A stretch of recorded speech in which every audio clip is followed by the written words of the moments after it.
جسے موت ہی نہیں آنی اسے اولاد کی کیا ضرورت ہے؟ یہ ہے کہ اللہ کے شان شان بھی نہیں کہ وہ بیٹا رکھے، اس کی ضرورت ہی نہیں ہے، اسے موت تو آنی نہیں ہے، یہ تمہاری ضرورت ہے، تمہاری لیگیسی کو کوئی آگے لے کر چلے۔ اذا قضا امرا، اس کی قدرت تو یہ ہے کہ جب وہ ارادہ کر لیتا ہے کسی کام کا، فانما یقول له کن فیکون، تو بس وہ تو حکم فرماتا ہے کہ ہو جا اور وہ کام ہو جاتا ہے۔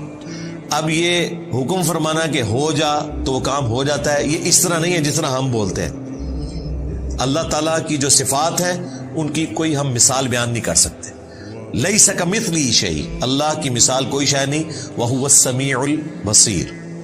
وہی سننے والا ہے، دیکھنے والا ہے۔ ہم بھی سننے والے دیکھنے والے ہیں، لیکن اس طرح نہیں ہے۔ اللہ تعالیٰ کے لیے آپ کان کی یا آنکھوں کی مثال نہیں دے سکتے، جیسا کہ اس کی شان کے لائق ہے۔ وَإِنَّ اللَّهَ رَبِّي وَرَبُّكُمْ، اور بے شک اللہ تعالیٰ میرا بھی رب ہے اور تمہارا بھی رب ہے۔ یہ اب عیسیٰ ابن مریم کا خطبہ ہے یہ جملہ، اور جب وہ جوان ہوئے انہوں نے یہی بات کی کہ بے شک اللہ میرا بھی رب ہے اور تمہارا بھی، فَاعْبُدُوا، پس اس کی عبادت کرو، هَذَا صِرَاطٌ مستقیم، یہ ہے سیدھا راستہ۔ یہ جوانی کا جو پورا خطبہ ہے نا وہ سورۃ المائدہ میں گزر چکا ہے، اینڈ پہ بھی، جو قیامت کے دن اللہ تعالیٰ کی اور عیسیٰ ابن مریم کی گفتگو ہے، اس میں عیسیٰ ابن مریم نے اپنی دعوت حق کا ذکر کیا ہے کہ میں ان کو یہی بتاتا رہا ہوں کہ عبادت کرو اس رب کی جو تمہارا بھی رب ہے اور میرا بھی رب ہے، اور بالفرض اگر میں نے کوئی ایسی بات کی تھی تو تیرے علم میں ہوگی، جو تیرے جی میں ہے میں وہ نہیں جانتا، جو میرے جی میں ہے وہ تو جانتا ہے، سارے غیب تو ہی جاننے والا ہے۔ اور سورۃ المائدہ ہی میں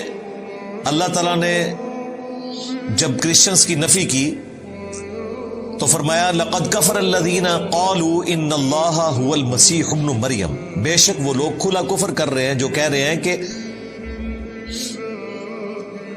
اللہ ہی عیسیٰ ابن مریم ہے، یعنی نعوذ باللہ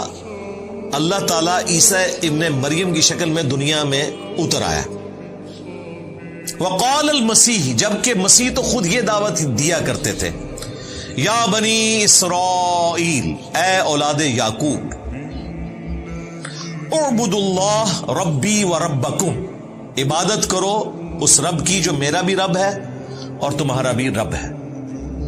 انہ من یشرک باللہ، یاد رکھنا بے شک جس نے اللہ کے ساتھ شرک کیا، فقد حرم اللہ علیہ الجنہ ومأواہ النار وما للظالمین من انصار، ایسے شخص پہ اللہ نے جنت حرام کر دی ہے اور اس کا ٹھکانہ ہے جہنم کی آگ، وہاں اس کا کوئی مددگار نہیں ہوگا۔ یہ پورا خطبہ ہے عیسیٰ ابن مریم کا کہ وہ تو کہتے تھے کہ عبادت کرو اس کی جو میرا بھی رب ہے اور تمہارا بھی رب ہے۔ اللہ تعالیٰ کہہ رہے ہم نے تو عیسیٰ ابن مریم کے ذریعے توحید بیان کی، لیکن کیا ہوا؟ فاختلف الاحزاب من بینہم،